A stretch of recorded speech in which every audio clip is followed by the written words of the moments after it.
Hello दोस्तों, welcome to only IAS. Date है आज की 23 नवंबर 2022 एंड आप सभी का स्वागत है आज के एडिटोरियल डिस्कशन में। आज हम टोटल 3 टॉपिक डिस्कस करेंगे। पहला टॉपिक है the Indian pole in international politics. देखिए, अक्सर हम बात करते हैं कि जब कोल्ड वॉर का टाइम था उस टाइम वर्ल्ड एक तरह से बाइपोलर वर्ल्ड था।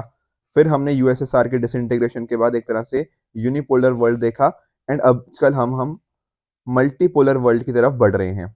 तो इसको समझने की कोशिश करेंगे कि इंडिया कहाँ पे लाई करता है एग्जैक्टली क्या इंडिया अपने आप में एक पोल है, उसको समझने की कोशिश करेंगे। दूसरा हमारा एडिटोरियल होगा regarding national suicide prevention strategy. देखिए, सुसाइड एक ऐसा टॉपिक है जिसके बारे में ना अक्सर लोग चर्चा नहीं करना चाहते, या फिर जब चर्चा होती है तो कोई पर्टिकुलर इंसिडेंट कई बार हो जाता है, उसके बाद फिर अचानक से सुसाइड की चर्चा होने लग जाती है। बट बाद में क्या होता है कि उसको हम साइडलाइन कर देते हैं। तो थोड़ा इसको भी समझने की कोशिश करेंगे। बहुत सारी डेथ्स हो रही हैं सुसाइड से वजह से भी, राइट। तो इसके रिगार्डिंग भी कोई प्रॉपर स्ट्रेटेजी होनी चाहिए, तो वही हम आज समझने की कोशिश करेंगे। तीसरा मुद्दा होगा हमारा राम सेतु से संबंधित। इसकी थोड़ा हिस्ट्री देखेंगे, क्या क्या इश्यूज आ रहे हैं आज के टाइम पे वहां पे उस पर्टिकुलर एरिया के कॉरस्पॉन्डिंग, उनको भी समझने की कोशिश करेंगे। तो स्टार्ट करते हैं, बट बिफोर दैट हमारी कोट ऑफ द डे। देखो, आज की कोट ऑफ द डे है बाय रविंद्रनाथ टैगोर जी। आप सभी इनको जानते हो। इन्होंने बोला है, you can't cross the sea merely by standing and staring at the water. देखो, सिंपली अगर आप देखोगे ना कि हाँ मुझे इसको पार करना है, इस रिवर को मान लीजिए पार करना है, तो सिर्फ वहां से देखते हुए, वहां से अगर आप कोने पे खड़े होकर उसको देखोगे ना तो उससे हो नहीं जाएगा। आपको एक्चुअल में जंप करना पड़ेगा, उसको क्रॉस करना पड़ेगा। लाइफ में भी हमारी चीज यही होता है। देखो, अक्सर हम कई चीजों के बारे में ड्रीम कर लेते हैं। जैसे आप में से भी बहुत सारे लोगों ने ड्रीम किया है, ठीक है, कि अपनी मनपसंद सर्विस का। पर क्या ड्रीम होने से वो चीज आप अचीव कर लोगे? नहीं। आपको इम्प्लीमेंट करना पड़ेगा, आपको एक्शन करना ही पड़ेगा। ठीक है ना। ये जो पूरा प्रोसेस आप कर रहे हो, एडिटोरियल देख लो, अपनी तैयारी को और बेहतर कर रहे हो, सारे के सारे स्टैटिक सब्जेक्ट्स, करंट अफेयर्स को अच्छे से पढ़ रहे हो, ये चीजें जब तक नहीं करोगे ना तब तक ड्रीम आपका ड्रीम ही रहेगा। ठीक है ना। तो मेक श्योर कि सिर्फ आप इस पे फोकस मत करो, इसके साथ ही यहाँ पर भी आपको फोकस करने की जरूरत है। देखिए, आप देखो, इंडिया के केस में अगर आप एक चीज नोटिस कर रहे होगे तो इंडिया में ना क्रिकेट को बहुत ही इंपॉर्टेंस दी जाती है। ठीक है, अगर आप एक छोटे बच्चे से पूछोगे कि तो बड़े होके क्या बनना है, आप में से नोटिस करोगे कि बहुत सारे बच्चे ऐसा बोलेंगे कि बड़े होके हम इंडियन क्रिकेट टीम की तरफ से खेलना चाहते हैं। पर एक्चुअल में खेल कितने पाते लोग हैं? बहुत ही कम। ठीक है, जैसे विराट कोहली बनना बहुत लोग चाहते हैं, राइट। पर बनते कितने हैं? बहुत ही कम। रीजन क्या है? उनका ड्रीम तो था, पर ये सेकंड वाला पार्ट ना, इम्प्लीमेंटेशन, एक्शन, वो मिसिंग था। काफी लोग ये भी बोलते हैं कि सर हमारे पास ना टाइम की कमी है। मैं आपको देखो छोटी सी चीज बताता हूँ। जैसे आप हो गए, मैं हो गया, या कोई भी एक्स वाई जी पर्सन हो गया, हम सभी ना थोड़े कुछ कुछ टर्म्स में अनइक्वल हैं। कैसे? देखो, हो सकता है आपके पास एक बड़ा घर हो, मेरे पास एक छोटा घर हो। ठीक है, हमारे पास ज्यादा पैसा हो, आपके पास कम हो, या वाइस वर्सा, इस तरह से कुछ भी चीजें हो सकती हैं। हम सभी के पास थोड़े अलग अलग रिसोर्सेज हो सकते हैं। पर अगर आप एक चीज नोटिस कर रहे हो, चाहे मैं हूं, चाहे आप हो, चाहे विराट कोहली हो, चाहे मुकेश अंबानी हो, या हमारे प्राइम मिनिस्टर जी हो, सबके पास टाइम तो 24 घंटे ही है। ठीक है ना। तो टाइम कम होना या ये बोलना कि सर मेरे पास टाइम की कमी है इसलिए मैं ये चीज नहीं कर पा रहा, ये थोड़ा सा एक्सक्यूज, हमें इसको साइड करना पड़ेगा। मैं समझ सकता हूँ कि हमारी लाइफ ना, देखो, काफी बिजी लाइफ हो चुकी हैं एंड हम काफी ऑक्यूपाइड रहते हैं बहुत सारी चीजों के कॉरस्पॉन्डिंग। पर आप देखो, दुनिया में तो हर इंसान, जैसे मैं आपको एग्जांपल दे रहा था, इन सभी के पास भी तो टाइम की कमी है। बट किस तरह से उस 24 घंटे को यूटिलाइज करना है, किस तरह से अपने ड्रीम को एक्शन में लेकर जाना है उस 24 घंटों के अंदर, यही डिटरमिन करता है कि हम कोने से देखते रहेंगे उस सी को, या फिर एक्चुअल में जंप करके हम दूसरी साइड भी जा पाएंगे, राइट। तो मेक श्योर कि आप इन चीजों को ध्यान रखो। ठीक है ना। और देखो, हमारा जो भगवत गीता है वो भी क्या बात करती है? निष्काम कर्मा की बात करती है कि हमारा फोकस कहाँ होना चाहिए? फोकस होना चाहिए एक्शन के ऊपर, काम के ऊपर होना चाहिए। हमें फल की चिंता मत करो उतनी ज्यादा। ठीक है ना। आजकल के टाइम पे आई अंडरस्टैंड कि फल की चिंता शायद होती है कि हमें अपना कहीं ना कहीं हमें रिजल्ट की तरफ जाना है, पर एक्शंस के ऊपर भी तो फोकस करना बहुत ज्यादा जरूरी है ना। अगर एक्शन ही नहीं करोगे तो वो फिर आपका, सिर्फ आप फल को देख रहे हो तो वो आपको डिजायर्ड रिजल्ट नहीं लेकर आ पाएगा कभी भी, राइट। बहुत सारे लोग होते हैं, देखो, जो यूपीएससी की तैयारी करते हैं, काफी सारे स्टूडेंट्स का हो जाता है, काफी सारे स्टूडेंट्स का नहीं भी होता। इनमें ना एक चीज जो जिनका नहीं होता, इनमें भी दो तरह के लोग होते हैं। जिनको लाइफ में एक तरह का रिग्रेट रहता है कि ये मैंने गलती कर दी। कई ऐसे स्टूडेंट्स भी होते हैं जिनका रिग्रेट नहीं होता। रीजन क्या है जिनका रिग्रेट नहीं होता ना? वो यही रीजन है कि उन्होंने अपनी तैयारी के अंदर अपना 100% दिया। उन्होंने पूरा कोशिश करी कि हाँ मैं लड़ूं इस एग्जाम के अंदर, अपना तरफ से पूरा फोकस करूं। जिनका रिग्रेट होता है वो इसी वजह से होता है कि मेरे पास अटेम्प्ट्स थे, मेरे पास एनर्जी थी, पर मैंने उसको अच्छे से यूटिलाइज नहीं किया। तो मेक श्योर कि आप ना अपने एक्शंस के ऊपर फोकस करते रहो, ठीक है ना। और अगर आप अपने एक्शंस के ऊपर फोकस करोगे लाइफ में, चाहे आप यूपीएससी हो या फिर इन जनरल किसी भी स्पेयर के अंदर, आई एम वेरी श्योर कि आप डेफिनेटली सक्सेसफुल होंगे ही होंगे, ठीक है। ऑन दैट पॉजिटिव नोट हम स्टार्ट करते हैं हमारे पहले एडिटोरियल से। पहला एडिटोरियल क्या है? The Indian pole in international politics and इसको आप जीएस पेपर 2 के इस पर्टिकुलर कंपोनेंट के साथ रिलेट कर सकते हो। देखो आपने भी नोटिस किया होगा, अक्सर ना इंडिया से पूछा जाता है कि भैया आप किसकी साइड हो, क्या आप यूएस की साइड हो या यूरोप बोल लो, ठीक है ना, इनकी साइड हो या फिर आप रशिया वाली साइड हो। अभी जैसे रशिया और यूक्रेन का क्राइसिस चल रहा है, ये वॉर चल रही है, यहाँ पर भी अक्सर पूछ रहे हैं लोग कि आप रशिया के साथ में हो या फिर यूरोप या यूएस के साइड में हो, किसकी साइड में हो। पर देखो इंडिया हमेशा ये सोचता है कि हम किसी की साइड क्यों लें, ठीक है ना। इसमें इसका मीनिंग तो ये हो गया ना कि दुनिया में दो ही साइड्स हैं और हमें एक ना एक साइड कोई चूज ही करनी है। बट ऐसा इंडिया इस चीज में नहीं मानता कि हमें कोई ना कोई साइड चूज ही करनी है। रीजन क्या है कि इंडिया मानता है कि हम अपने आप में एक साइड हैं, समझ रहे हो। जैसे बोलते हैं ना कि दो पोल हैं, एक एक यूएस वाला पोल हो गया, जैसे मैंने आपको बताया अभी कोल्ड वॉर के टाइम हमने क्या देखा, वहां पे दो पोल्स थे, एक हो गया यूएसए वाला और दूसरा था यूएसएसआर। फिर जब हमने बाद में देखा कि यूएसएसआर डिसइंटीग्रेट हो गया तो एक यूनिपोलर वर्ल्ड की तरफ हम बढ़ गए, ठीक है ना। आज के टाइम पे भी हम देख रहे हैं कि आज जो जैसे रशिया और यूक्रेन का क्राइसिस है, वहां पर एक यूएस और यूरोप है, ठीक है ना, और दूसरी साइड हमें रशिया देखने को मिलता है। तो इंडिया ना देखो दोनों में से किसी भी साइड नहीं है। क्यों? क्योंकि इंडिया मानता है हमारी अपनी खुद की एक साइड है। जैसे आपने ना डॉक्टर एस जयशंकर का सुना होगा, उन्होंने भी बोला था कि हम ना इस साइड है ना उस साइड है। हम किसकी साइड है? हम दुनिया में शांति की साइड है, we are on the side of peace, non violence, हम इसकी तरफ है, ठीक है ना। हम सॉवरेनिटी में बिलीव करते हैं, ये सारी चीजें। तो इंडिया अपने आप में खुद एक साइड है जो मानता है कि जरूरी नहीं है कि हमें किसी ना किसी कैंप में जाना ही है, जरूरी नहीं है कि ये जो बोलेंगे हम वही मानेंगे या फिर जो रशिया बोलेगा हम वही मानेंगे, नहीं। हम अपने आप में एक अलग साइड है। और इसको आप देख भी सकते हो कि इंडिया अपनी खुद एक लाइन बना के चलता है। कैसे? जैसे फॉर एग्जाम्पल आप देख रहे हो आप G20 के अंदर भी, ठीक है, इंडिया प्रेसिडेंट इसका ठीक है ना, इसकी चेयरमैन बस बस स्टार्ट ही हो रही है हमारी। और उसी तरह से एससीओ, शंघाई कोऑपरेशन ऑर्गेनाइजेशन के अंदर भी, ठीक है। तो इंडिया काफी ज्यादा आज के टाइम पे जियो पोलिटिकली सिग्निफिकेंट धीरे धीरे होता जा रहा है। ओवर द टाइम हमारी इकोनॉमी ने भी बेहतर परफॉर्म किया है, इंटरनेशनल रिलेशन भी हमारे सभी कंट्रीज के साथ ना हमने काफी बेहतर करने की कोशिश करी है। उसकी वजह से जो एक तरह से मल्टीपोलर वर्ल्ड, अब अलग अलग पोल्स बन रहे हैं, एक यूएस का पोल हो गया, एक इंडिया भी अपने आप में एक इमर्जिंग पावर है, ठीक है, चाइना भी एक इमर्जिंग पावर है। इस तरह से अलग अलग हमारी दुनिया में पोल्स देखने को मिल रहे हैं और इंडिया भी इनमें से एक अपना अलग से पोल है, ठीक है। जरूरी नहीं है कि हमें किसी कैंप में जाना ही है, जो यूएस बोलेगा वही करेंगे, नहीं। हमारी देखो इसमें कॉरस्पॉन्डिंग हिस्ट्री भी रही है, आप जानते हो, चाहे आप पंडित जवाहरलाल नेहरू जी को देख लीजिए, ठीक है ना। तो उस टाइम से ही हमने जो नॉन अलाइन मूवमेंट की हमने बात करी थी कि इंडिया के इंटरेस्ट अपने खुद के इंटरेस्ट है, हमें किसी कैंप में नहीं जाना, हमें नहीं ये करना कि इस चीज में हम ऐसा ही माने।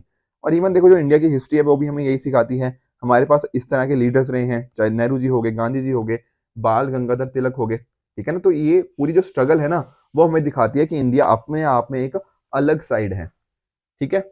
इंडिया ने देखो चाहे आप साउथ एशिया में भी बहुत अच्छा काम किया है ओवर द हिस्ट्री ही, जब ब्रिटिश एम्पायर भी था, ठीक है। साथ ही साथ नॉन लाइन मूवमेंट का भी मैंने आपको डिस्कस किया कि इसके अंदर हमने चलो अपनी आवाज तो उठाई, साथ में जो थोड़े अंडर डेवलप्ड रीजन्स थे उनकी बात भी करी है। हमने हमेशा ही एंटी अपार्थिड जो रजीम था उसके अगेंस्ट हमने बात करी है, कलोनलिज्म के हमने अगेंस्ट बात करी है कि कंट्रीज के पास सॉवरेनिटी होनी चाहिए, इंडिपेंडेंस होनी चाहिए, एंड कहीं ना कहीं वो सभी चीजों को डिटर्मिन कर पाए, ठीक है ना।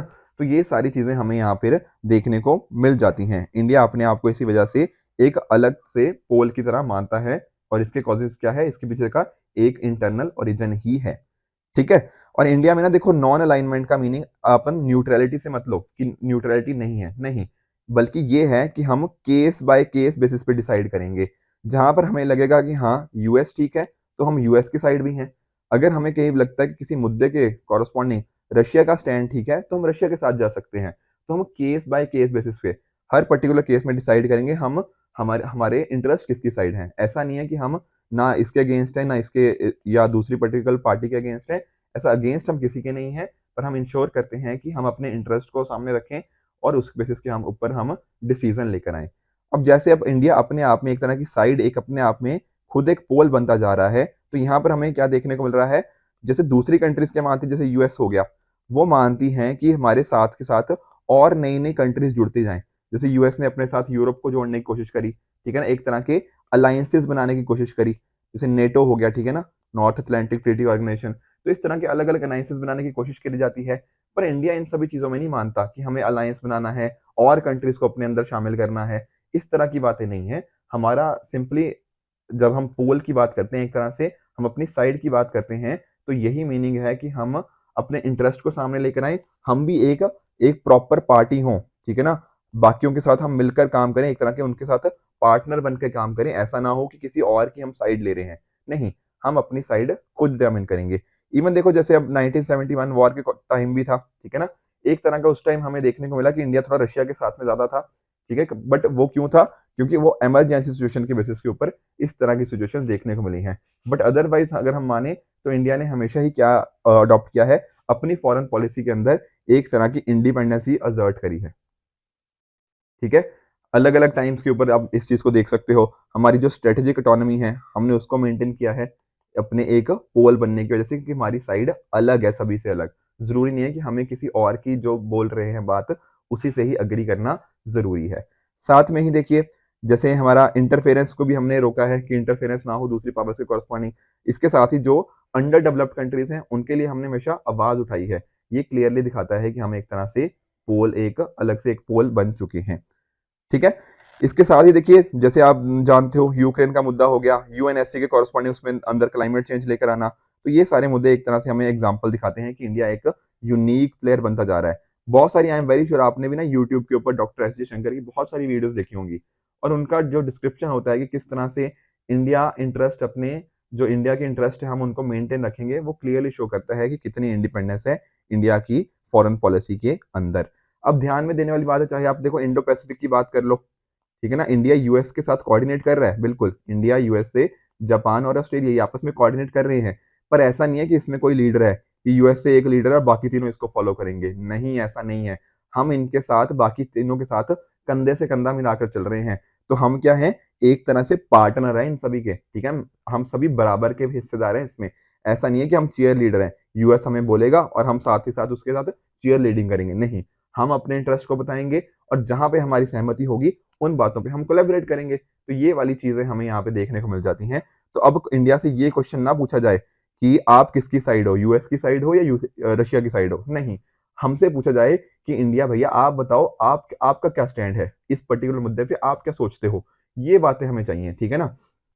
तो दुनिया को भी इंडिया की जो सारी चीजें हैं, इंडिया ने जो इतनी फॉरेन पॉलिसी के अंदर अपनी इंडिपेंडेंस दिखाई है, उससे क्लियरली ये रिफ्लेक्ट होना चाहिए कि इंडिया अपने आप में एक नया पोल बनता जा रहा है। और इंडिया के पास एक क्लियर मौका है, जैसे G20 की चेयरमैनशिप के अंदर एंड शंघाई कोऑपरेशन ऑर्गेनाइजेशन के अंदर, कि इंडिया अपनी इस जो नई इमेज बन रही है as a world global power की इमेज बन रही है, तो उसको अपनी इमेज को असर्ट कर पाए एंड अपनी डिमांड्स उस बेसिस पे वर्क कर पाए, ठीक है ना। तो ये था कि पोल्स क्या होते हैं, आई होप आपको समझ आया होगा, एंड इंडिया किस डायरेक्शन में बढ़ा है ओवर द टाइम, हिस्ट्री के अंदर क्या था, और अब हम किस डायरेक्शन में मूव करने हैं, इन सभी बातों का आपका अच्छे से पता लगा होगा, ठीक है जी। चलते हैं हमारे दूसरे आर्टिकल की तरफ, जो क्या है, national suicide prevention strategy, and इसको आप जीएस पेपर 2 के इस पर्टिकुलर कंपोनेंट के साथ रिलेट कर सकते हो। देखिए, जब भी ना, देखो, कोई भी दिक्कत जब भी आपने कहीं पहला स्टेप लेना है, मान लो आपने कोई चीज एक्शन में लेके आनी है, तो पहला स्टेप क्या होता है, उसको रिकॉग्नाइज करो। देखो, अगर आपने ना किसी प्रॉब्लम को ठीक करना है, ठीक है, अगर किसी प्रॉब्लम को ठीक करना है तो पहले तो ये बात माननी पड़ेगी ना कि भैया कोई ना कोई प्रॉब्लम है, राइट। अभी जो सुसाइड का वाली चीज है ना, हम सुसाइड को तभी तो प्रिवेंट कर पाएंगे जब हम पहले ये माने कि हाँ, इंडिया में सुसाइड की दिक्कत है, राइट। और ये जो अभी ना हमने नेशनल सुसाइड प्रिवेंशन स्ट्रेटेजी हमारी ministry of health and family welfare लेकर आई है, तो इस स्ट्रेटेजी को लेकर आई है, ये एक बहुत अच्छी चीज है। क्यों अच्छी चीज है? क्योंकि हमने एटलीस्ट एक्सेप्ट तो किया कि हाँ भैया, इंडिया में इस चीज की प्रॉब्लम है। अब हमने इस प्रॉब्लम को एक्सेप्ट कर लिया, उसके बेस पे स्ट्रेटेजी लेकर आए हैं, तो कहीं ना कहीं अच्छे डायरेक्शन में जा सकती है, ताकि इसको हम प्रॉपर, ये सुसाइड के रिगार्डिंग जो इश्यूज है, इनके रिगार्डिंग हम इश्यूज को टैकल कर पाए। और हमारे यहाँ पे क्या गोल है, एक तरह से हम एक्सपेक्ट कर रहे हैं कि 2030 तक हम 10% रिडक्शन लेकर आएंगे सुसाइड रिलेटेड डेथ्स के कॉरस्पॉन्डिंग। अब एक प्रॉपर से हमने टाइमलाइन दे दी है कि 2030 तक इसको अचीव करना है, तो यहाँ पर हमें उस डायरेक्शन में अच्छे से काम भी करना होगा। तो जरूरत क्या है, जरूरत है टारगेटेड इंटरवेंशन प्रोग्राम की, जहां पे दिक्कत हो उसको हम कहीं ना कहीं देखें, ठीक है, जो पब्लिक हेल्थ क्राइसिस है उसको हम प्रॉपरली टैकल करें। अगर आप देखो ना ग्लोबली, तो सुसाइड 15 टू 29 ईयर ओल्ड, जो काफी यंग पॉपुलेशन कह सकते हो, वहां पर डेथ के कॉरस्पॉन्डिंग सबसे दूसरा बड़ा कारण है। तो काफी मेजर डेथ्स होती हैं। इवन देखो इंडिया के अंदर भी ना हर साल नियरली 1 लाख से भी ज्यादा लोग मरते हैं सुसाइड की वजह से। एक्सपेक्ट कर रहे हो 1 लाख से भी ज्यादा, तो बहुत ही बड़ा नंबर है। 10,000 से ज्यादा तो फार्मर्स ही हैं इनमें, पर इन जनरल ओवरऑल 1 लाख से ज्यादा लाइफ्स हर साल हमारे यहाँ पे देखने को हमें मिल जाती हैं। और अगर बात करें ना पिछले कुछ सालों की, पिछले 3 सालों की मान लीजिए अगर बात करें, तो हमें देखने को मिला है कि हर 1 लाख में जो नंबर था वो 11 लोग है, ठीक है ना। तो हर 1 लाख लोगों में से 11 लोग सुसाइड करते हैं। पहले ये नंबर ये 10 के आसपास था। तो कहने का पॉइंट ये है कि सुसाइड की जो परसेंटेज है वो ओवर द टाइम बढ़ते ही जा रहे हैं, और ये एक मेजर कंसर्न हो चुका है। कुछ पर्टिकुलर स्टेट्स देख सकते हैं, जैसे महाराष्ट्र हो गया, तमिलनाडु हो गया, मध्य प्रदेश, वेस्ट बंगाल, कर्नाटका, यहाँ पर सबसे ज्यादा परसेंटेज हमें यहाँ पे देखने को मिल जाती है। इसके साथ ही साथ इसके पीछे के रीजंस क्या होते हैं, देखो कुछ फैमिली रिलेटेड प्रॉब्लम्स हो जाती हैं। कई बार ना आपने हस्बैंड वाइफ के बीच में डिस्प्यूट्स देखे होंगे, उस वजह से किसी ने सुसाइड कर लिया, इधर ऑफ द पर्सन ने। कई बार हो सकता है कि आपको कुछ इस तरह की बीमारी लगी जो काफी एक्सपेंसिव हो सकती है, जिसको क्योर करना, मान लीजिए कैंसर हो गया, या कुछ और बड़ी इश्यूज हो सकते हैं, तो वहां पर अक्सर ना सुसाइड पर्सन के द्वारा कमिट कर लिया जाता है, ठीक है ना। कई बार देखो लव अफेयर में भी आजकल तो बहुत कॉमन हो चुका है ये चीज भी कि लड़का लड़की प्यार करते थे और लड़के ने मान लीजिए किसी और पर्टिकुलर किसी की शादी हो गई किसी और के साथ, तो दूसरे बंदे ने सुसाइड कर लिया। तो ये सारे सिचुएशन भी देखने को मिलते हैं। बाकी कि पैसा डूब गया, बिजनेस डूब गया, समथिंग और दैट अदर, उसके साथ ही साथ अल्कोहल वगैरह का प्रिस्क्रिप्शन हो गया, ठीक है ना, आसानी से मिल जाती है ये चीजें। या फिर जो हमारे कुछ ऐसे इलीगल ड्रग्स होते हैं उनको यूज करना, तो ये सारी चीजें भी कहीं ना कहीं हमारे सुसाइड के पीछे के मेजर कारण बनते हैं। इसके अलावा देखो जो नियरली 10% सुसाइड है, उनमें तो पता ही नहीं लगता है कि उसके पीछे का कारण क्या था। अब देखो यहाँ पर ना ये जो डॉक्यूमेंट आया है, जो नेशनल सुसाइड प्रिवेंशन स्ट्रेटेजी आई है ministry of health and family welfare, इसने एक इंपॉर्टेंट चीज बात करी है कि ज्यादातर जो सुसाइड है ना उनको रोका जा सकता है। बहुत अच्छी बात बोली है कि इनको ना हम रोक सकते हैं, दीज आर प्रिवेंटेबल। तो अगर प्रिवेंटेबल है तो उसी तरह से हम 2030 तक 10% कम करने की कोशिश कर रहे हैं। और क्या सोचा गया इसके लिए, इसके लिए हमने सोचा है कि एक प्रॉपर डेटा हो हमारे पास, उसके बेसिस पे चीजें करें। जैसे फॉर एग्जांपल ना वर्ल्ड हेल्थ ऑर्गेनाइजेशन WHO की एक स्ट्रेटेजी है साउथ ईस्ट एशियन रीजन के लिए, उसके से हमने काफी सारी चीजें वहां से इंस्पायर होके ली हैं। जैसे एक तरह का प्रॉपर सर्विलेंस मैकेनिज्म हो, ठीक है, प्रॉपर 3 सालों के अंदर हम इस चीज को वर्क कर पाए। साथ ही साथ हमारे जो साइकेट्रिक्स होते हैं, ठीक है ना, वहां पे हम इस पर वर्क करें ताकि हर डिस्ट्रिक्ट में हमारे पास ये प्रॉपर एक डिपार्टमेंट हो। तो ये सारी चीजें अगर होंगी तो कहीं ना कहीं मेंटल हेल्थ के रिगार्डिंग जो इश्यूज हैं हम उनको अच्छे से बात कर पाएंगे, उनको डील कर पाएंगे। इवन देखो जब हम ना हेल्थ का जो बजट है इंडिया में वो काफी कम है, चलो हेल्थ का बजट कम है, पर हेल्थ के अंदर जब हम बात करते हैं मेंटल हेल्थ, तो उसका बजट तो बहुत ही ज्यादा कम हो जाता है। तो ये सारी चीजें भी हमें आने वाले टाइम के अंदर बढ़ानी पड़ेंगी अगर हम चाहते हैं इस डायरेक्शन को वर्क करना। इसके साथ ही साथ देखो बहुत सारे लोग कैसे मरते हैं, वो पेस्टिसाइड्स खा के मरते हैं या फिर अल्कोहलिज्म की वजह से कहीं ना कहीं मरते हैं। तो ये सारी चीजों के रिगार्डिंग हम इनको इश्यूज को हमें टैकल करना पड़ेगा। तभी हो सकता है कि अगर सेंटर की जो स्ट्रेटेजी है उसके साथ ही साथ स्टेट्स अगर साथ में मिलकर काम करें, तब हो सकता है कि जो सुसाइड के रिगार्डिंग जो डेथ्स होती हैं, जो प्रिवेंटेबल डेथ्स हैं, हम उनको अपनी लाइफ के अंदर उसको मतलब उन सुसाइड्स को हम अपनी लाइफ से एलिमिनेट कर पाएं। और ओवरऑल जो मेंटल हेल्थ के रिगार्डिंग एक तरह का स्टिग्मा एग्जिस्ट करता है, इस स्टिग्मा से बाहर आ पाए एंड एक अच्छी सोसाइटी की हम कल्पना कर पाए। तो ये हो गया हमारा दूसरा एडिटोरियल। दोस्तों हमारा जो तीसरा आर्टिकल है वो संबंधित है geo heritage value of Ram Setu, और इसको आप जनरल स्टडीज पेपर 1 के इस पर्टिकुलर कंपोनेंट के साथ रिलेट कर सकते हो। देखिए अभी मुद्दा क्या हुआ है, जो हमारे ना राज्यसभा के पहले MP हुआ करते थे doctor Subramanian Swamy, I am very sure आपने इनका नाम सुना होगा। इन्होंने ना दरअसल में सुप्रीम कोर्ट के अंदर एक अर्जी डाली थी। उसमें क्या बोला था कि जो राम सेतु है ना, इसको नेशनल हेरिटेज का दर्जा दिया जाए। अब सुप्रीम कोर्ट ने क्या किया है, जो हमारी सेंट्रल गवर्नमेंट है उसको 4 हफ्ते का टाइम दिया है कि वो इसके रिगार्डिंग अपना स्टैंड बताए कि क्या करना चाहिए क्या नहीं करना चाहिए, फिर इसके ऊपर और काम होगा। तो इसको समझने की कोशिश करते हैं कि ये है क्या दरअसल में। देखिए आप जैसा कि यार थोड़ा ना लोकेशन को यहाँ पे देख सकते हो, क्योंकि प्रीलिम्स में आपसे ये चीजें पूछी जा सकती हैं। तो यहाँ पे आपको देखने को मिलेगा गल्फ ऑफ मन्नार देखने को मिलेगा, यहाँ पल्क वे हो गया, ये पल्क स्टेट। इसके साथ ही यहाँ पे आपको देखने को मिलेगा रामेश्वरम, ठीक है, पंबन ब्रिज का आपने नाम वेरी श्योर सुना होगा, ठीक है ना। तो ये सारे एरियाज का थोड़ी थोड़ी आपको लोकेशन का आइडिया होना चाहिए, क्योंकि एग्जाम में ये चीजें पूछी जा सकती हैं। तो जब हम बात करते हैं देखिए राम सेतु की, तो यहाँ हमें देखने को मिलता है कि जो गल्फ ऑफ मन्नार साउथ में, ये बताया ना गल्फ ऑफ मन्नार साउथ में, और पार्क वे इन नॉर्थ, ठीक है, मैं आपको यहाँ पे ठीक करके बताता हूँ। ये गल्फ ऑफ मन्नार साउथ में और ये है पाक बे इन द नॉर्थ, हमें ये देखने को मिलता है। इसको काफी लोग देखो एडम्स ब्रिज से नाम से भी जानते हैं, बट अदरवाइज जनरली हम राम सेतु इसको बोलते हैं। अब यहाँ पर देखिए हमें देखने को मिलता है कि जो राम सेतु इसके तमिलनाडु साइड में आ जाता है रामेश्वरम, और ये कनेक्ट करता है श्रीलंका, वहां पर थलाई मन्नार करके एक जगह है, उसको कनेक्ट करता है। अब अक्सर ना एक जो बात यहाँ पे करी जाती है वो होती है सेतु समुद्रम शिप चैनल प्रोजेक्ट। अब इसको समझते हैं। देखो आप ये देख पा रहे हो, ये वेस्टर्न पार्ट है, ठीक है, इंडिया का, और ये हमें ईस्टर्न पार्ट देखने को मिलता है। अब जैसे मान लीजिए यहाँ से कोई शिप है, मान लो केरला में ना कोची मान लेते हैं, मान लो कोची में कोई शिप है और इसको यहाँ पे चेन्नई वाली साइड जाना है, तो वो कैसे जाएगी? तो रूट उसका ना यहाँ से होके जाता है कि श्रीलंका के नीचे से जाएंगी, फिर यहाँ तक पहुंचते हैं। ये होता है रूट नॉर्मली।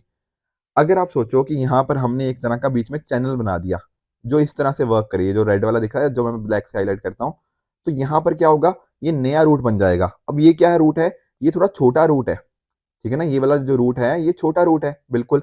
तो ऐसा मानते हैं कि अगर शिप्स के लिए नियरली 30 घंटे का टाइम ना उनमें बच जाएगा, 30 आवर्स का टाइम। इसके साथ ही साथ जो 450 नॉटिकल माइल्स का डिस्टेंस कम हो जाएगा। देख रहे हो लंबा रूट है ना ये, इधर से जाना, और इधर से छोटा रूट है, तो 450 नॉटिकल माइल्स का डिस्टेंस बच जाएगा। एंड साथ ही साथ इसके फिर क्या होंगे, इकोनॉमिक बेनिफिट्स होंगे। क्यों इकोनॉमिक बेनिफिट्स? क्यों? देखो फ्यूल कम लगेगा ना, कम टाइम में वहां पे पहुंच जाएंगे। तो यहाँ पर इसके रिगार्डिंग इस प्रोजेक्ट की अक्सर बात करी जाती है कि ये सारी चीजें हमारे यहाँ पे होनी चाहिए। तो काफी कई बार इसके रिगार्डिंग ना कंफ्यूजन भी आ जाता है, कैसे बनेगा कैसे नहीं। तो यहाँ पर ना राइटर ने भी कुछ कंसर्न्स राइज किए हैं इस प्रोजेक्ट के बारे में, जो सेतु समुद्रम प्रोजेक्ट के बारे में।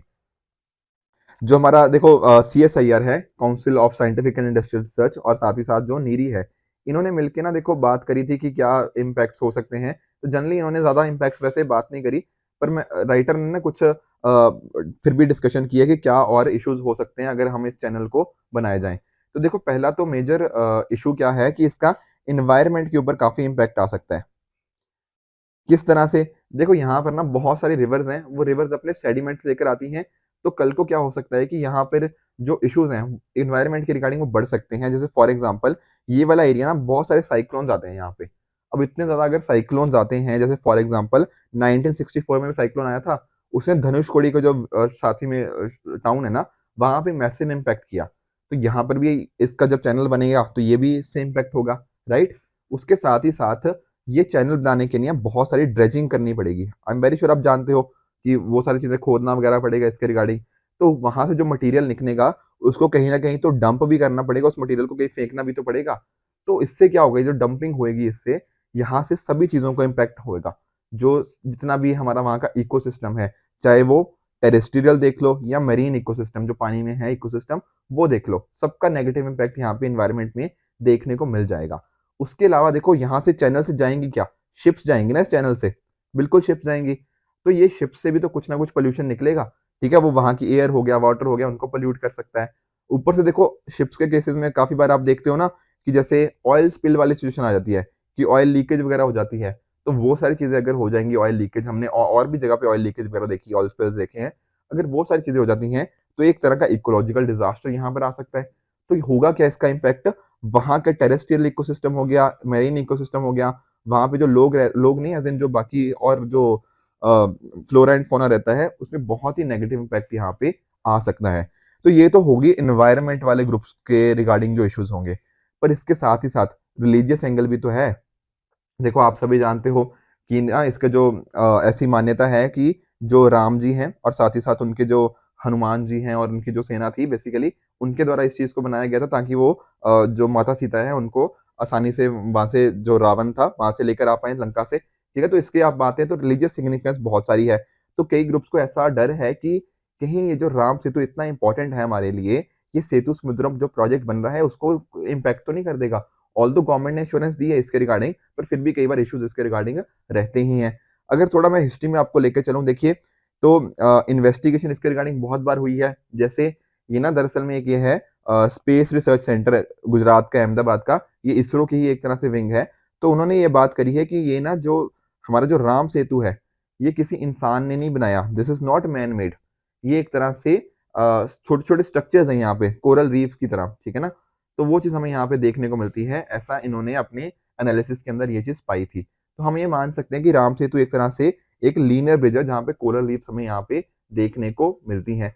जैसे आपने देखा होगा ना, जो ऑस्ट्रेलिया में ग्रेट बैरियर रीफ हो गया, ठीक है ना, उसी तरह से यहाँ पर भी क्या है, लाइमस्टोन शोल्स। लाइमस्टोन मतलब जो चूना पत्थर होता है, ठीक है ना, चूना पत्थर जो कैल्शियम कार्बोनेट का बना है, उसके कॉरस्पॉन्डिंग ये सारी चीजें देखने को मिलती हैं, जहां पर बड़े बड़े रॉकी पीसेस यहाँ पे हमें देखने को मिल जाते हैं।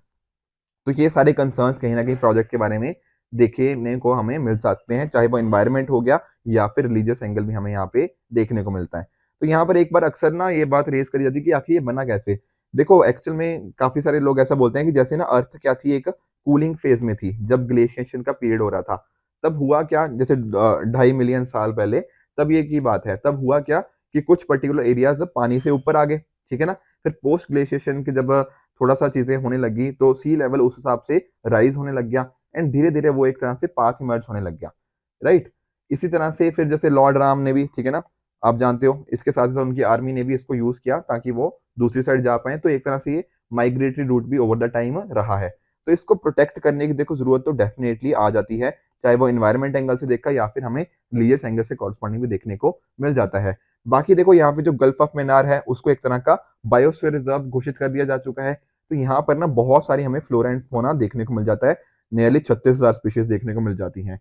तो यहाँ पर इनको प्रोटेक्ट करना भी जरूरी है, ठीक है ना, चाहे वो फिशेज हो गए, श्रिम्प्स हो गए, कोई भी पर्टिकुलर कैटेगरी। तो जब बाकी चीजें थ्रेटेंड है, तो अगर मान लीजिए यहाँ पर हमने इस पर्टिकुलर सेतु समुद्रम प्रोजेक्ट को बना दिया, तो उनके जो एनवायरनमेंट के ऊपर नेगेटिव इंपैक्ट हमने देखे कि शिप्स घूमेंगी, वहाँ एयर पोल्यूशन होगा, वाटर पोल्यूशन हो सकता है, ऑयल स्पिल्स की पॉसिबिलिटी रहती है, वो सेडिमेंट्स के रिगार्डिंग जो इश्यूज थे, और जो साइक्लोन्स हो गया, तो वो इश्यूज ऑलरेडी क्रिएट हो रहे थे। तो सेतु समुद्रम प्रोजेक्ट तो उनमें और एक तरह से फाइनल नेल की तरह बनेगा कि और ये एरिया का जो डाइवर्सिटी है या फिर जो इस एरिया के जो अलग अलग फ्लोरा एंड फौना यहाँ पे रहते हैं, उनको तो बहुत ही नेगेटिवली इंपैक्ट कर देगा, बिल्कुल कर देगा। तो इसलिए जरूरत क्या है, जरूरत राइटर ये बात कर रहे हैं कि इसको एक जियो हेरिटेज के परस्पेक्टिव से देखा जाए। हमारी देखो नेचुरल डाइवर्सिटी तो है ही है, ठीक है ना, यहाँ पे, पर साइंटिफिकली भी हम देखें ना तो बहुत सारी चीजें यहाँ पे इंपॉर्टेंट हो जाती हैं। आपका सॉइल हो गया, जियोलॉजी हो गया, लैंड फॉर्म्स हो गया। और देखो इंडिया की यहाँ पे देखो, आप सभी जानते हो टाइरस विद डेस्टिनी, आपने जो पंडित जवाहरलाल नेहरू जी उनकी speech I am very sure यहाँ पे सुनी होगी, ठीक है। तो वो बात करते हैं किस तरह से इंडिया की इंपॉर्टेंट हिस्ट्री थी। तो यहाँ पे राइटर ये बात करते हैं कि इंडिया की ना हिस्ट्री वगैरह जो इंपॉर्टेंट जो फीचर्स थे, वो हड़प्पा के टाइम से नहीं है, नहीं। जब देखो, आप सभी ने ज्योग्राफी के अंदर पढ़ा होगा कॉन्टिनेंटल ड्रिफ्ट थ्योरी वगैरह के बारे में, टेक्टोनिक प्लेट थ्योरी के बारे में। तो इंडिया ने क्या स्टार्ट करी थी, गोंडवाना लैंड से सेपरेशन होके एक तरह से नॉर्थ वर्ड्स की तरफ अपनी मूवमेंट शुरू करी थी। फिर यूरेशियन प्लेट के साथ उसने कोलाइड किया, एंड उसके बेसिस पे इंडिया का फॉर्मेशन हुआ। तो ये सारी चीजें ना तब से इंडिया की चलती आ रही है। और जो राम सेतु जैसी चीजें हैं, वो इंडिया के लिए एक बहुत ही इंपॉर्टेंट रोल प्ले करते हैं। तो इसको सिर्फ नेशनल हेरिटेज की तरह ही प्रोटेक्ट नहीं करना, बल्कि जियो हेरिटेज स्ट्रक्चर की तरह प्रोटेक्ट करना है, क्योंकि इसका साइंटिफिकली भी प्रूवन ये चीजें हैं कि बहुत ज्यादा इंपॉर्टेंस है, राइट है, ठीक है ना। तो यहाँ पर देखने को मिला, हमें ज्योग्राफी भी सीखने को मिली थोड़ी थोड़ी, ठीक है ना, बाकी हिस्ट्री भी हमने देखी थोड़ी, और बाकी एनवायरमेंट एंगल भी। तो आपको भी अपने मेंस के आंसर के अंदर ना इसी तरह से अलग अलग एस्पेक्ट को कंबाइन करना है, इकोनॉमी, इन्वायरमेंट, ज्योग्राफी, हिस्ट्री, एक होलिस्टिक अंडरस्टैंडिंग होगी। तो आप अच्छे आंसर लिखोगे, अच्छे आंसर लिखोगे, अच्छे मार्क्स मिलेंगे, एंड अपनी मनपसंद सर्विस की तरफ आप कहीं ना कहीं बढ़ चलोगे, ठीक है। तो ये थे हमारे आज के तीनों के तीनों एडिटोरियल। आई होप आपको तीनों टॉपिक्स अच्छे से समझ आए होंगे। इसी तरह से आप भी अपने एंड पे हार्ड वर्क करते रहिए। Good bye and good luck.